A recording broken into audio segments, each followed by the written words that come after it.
नमस्कार, news 9 UP आपका स्वागत है। मैं हूं जनार्दन चौहान। आइए अब चलते हैं खबरों की ओर।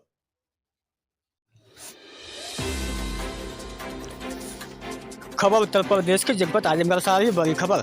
आजमगढ़ में एक दिन पूर्व मुख्यमंत्री के आगमन के दौरान उनके समाजवादी पार्टी पर लगातार हमला पर आज आजमगढ़ में सपा के कार्यालय पर बैठक हुई और उसके बाद पार्टी के जिलाध्यक्ष हवलदार यादव ने मुख्यमंत्री के भाषणों की कड़ी निंदा की है।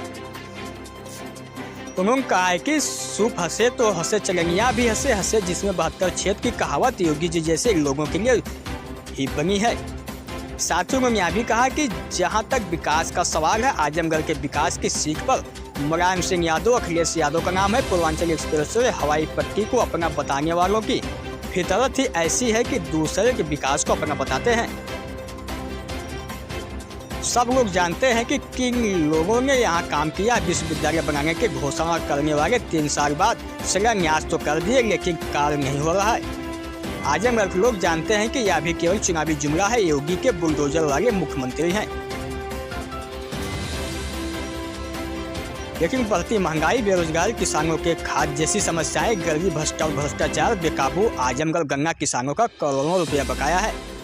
साथ ही कहा कि आवागमन की समस्या गड्ढा मुक्त के दावे को खोखला साबित कर रहा है, इसलिए शांत होकर झूठ बोलते हैं। उनको शोभा नहीं देता है योगी जी की सरकार में पिछड़े दलितों की छात्रवृत्ति नहीं आ रही है। चुनाव करीब देखकर दलित छात्रों को छात्रवृत्ति देने का जुमला तो पढ़े, लेकिन पिछड़े वर्ग के बारे में कुछ नहीं बोले।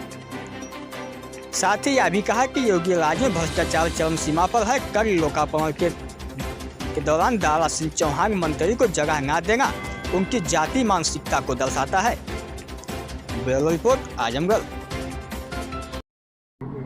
वार्ता कल हमारे जनपद में माननीय मुख्यमंत्री जी योगी जी आए थे और जैसा उन लोगों का कहना है कि कुछ विकास कार्यों का शिलान्यास और लोकार्पण किए। शिलान्यास लोकार्पण के बहाने वह चुनावी जनसभा करने आए थे। एक बात उन्होंने कहा कि सपा का झंडा माने उसमें कोई न कोई अपराधी होगा। सूप हंसे सूप चलनिया हंसे जिगरे 72 छेद। कहावत सुनिए कि नहीं? सूप हंसे सूप चलनी हंसे जिसके पास 72 छेद। मुख्यमंत्री स्वयं इनके ऊपर कई मुकदमे हैं। इनके deputy chief minister Keshav Maurya के ऊपर मुकदमे हैं। इनके केंद्रीय गृह मंत्री के ऊपर मुकदमे हैं। इनके गृह राज्य मंत्री जो हैं अभी किसानों के ऊपर दौड़ा करके गाड़ी चढ़ा करके मार डाले। उनके भाषण में आया है कि हमको मंत्री मत समझिए, हमको MP मत समझिए, हम जो पहले थे अगर उस पर आ जाएंगे तो ये आपका आंदोलन खत्म हो जाएगा। अब इससे बड़ा गुंडागर्दी की बात करने वाला किसी पार्टी में तो हमने नहीं देखा। तो ये स्पष्ट है कि गुंडे इनकी गाड़ी में चलते हैं। गुंडों की पताका भारतीय जनता पार्टी की झंडा है और उसमें उनके मंत्रिमंडल में से लगायत केंद्रीय मंत्रिमंडल में कितने अपराधी मुख्यमंत्री हैं ये सब लोग जानते हैं।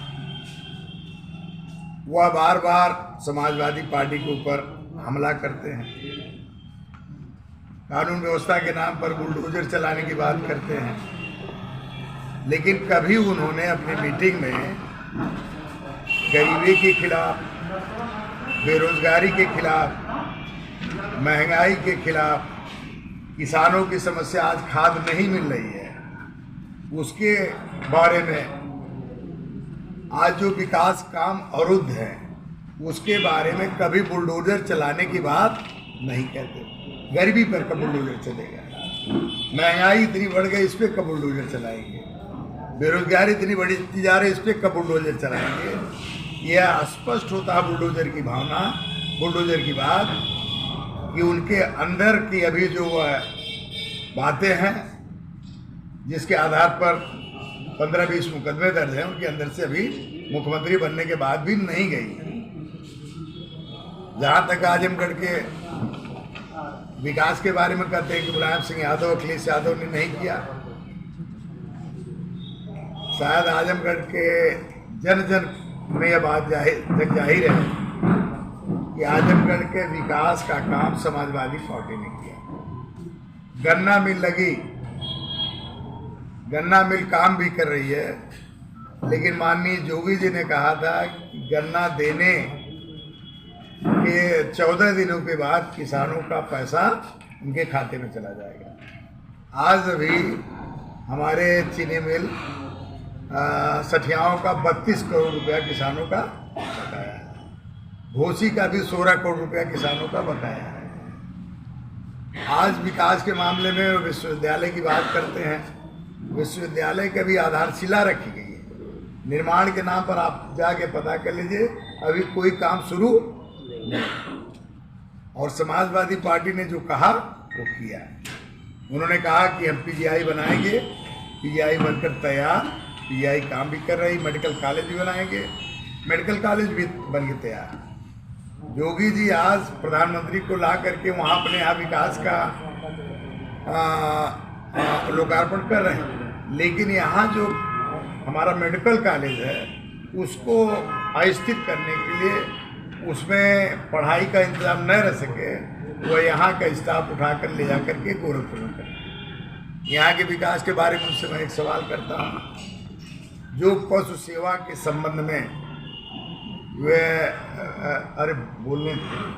वेटरनरी हॉस्पिटल और कॉलेज 250 करोड़ रुपए का यहाँ पर स्वीकृत हुआ था, जिसकी 32 करोड़ रुपए जमीन का दे दिया गया था, और इसके बावजूद भी वो पैसा सरकार, जो भी भारतीय जनता पार्टी की सरकार बनी, वो पैसा गोरखपुर ट्रांसफर करा दिया गया। क्या आजमगढ़ के विकास के लिए वो ज़रूरी नहीं था? आजमगढ़ के बारे में उनकी जो राय है, केवल कभी आएंगे तो आतंकवादी कहेंगे। उनको राहुल सांकृत्यायन, पंडित अयोध्या सिंह उपाध्याय और अल्लामा शिबली नुमानी नहीं दिखाई देते, क्योंकि उनमें उनका विश्वास नहीं है। उनमें उनके सामने अपराधी की बात करते हैं। उनका जिला जिस तरह का रहा सब लोग जानते हैं। यहाँ तो बड़े बड़े लोग पैदा हुए हैं राजनीति के क्षेत्र में भी। राम नरेश यादव, चंजीत यादव, झारखंडे राय, श्रीराम राय, विश्राम राय, संत जैसे लोग पैदा हुए। और आज यहाँ के बारे में आपकी राय ऐसी हो, और समाजवादियों ने तो हमेशा इस जिलों को अपना माना, यहाँ का विकास किया। जो भी विकास के काम हुए हैं वो समाजवादियों ने किया। आज उनकी विकास की स्थिति है कि आप चले जाइए बिलरियागंज से रोनापार, रोनापार से लाहौर घाट, वो सड़क इतनी टूटी है कि लोग उस पर आना जाना मुनासिब नहीं समझते, और कहते मैंने गड्ढा मुक्त कर दिया, कहते मैंने गड्ढा मुक्त कर दिया।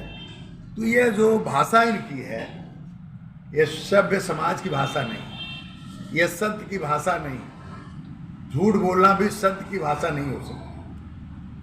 झूठ पे झूठ, जुमले पे जुमले बोलने का काम जो माननीय मुख्यमंत्री जी कर रहे हैं, यह उनके लिए शोभा नहीं देता।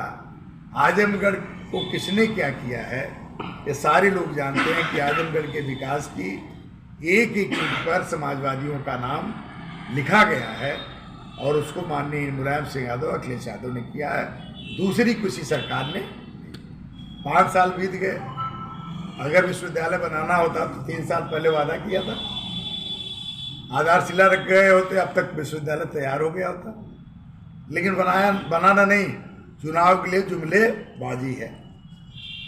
कोई काम आप बता दीजिए जो उन्होंने काम यहाँ पर आजमगढ़ के लिए किया।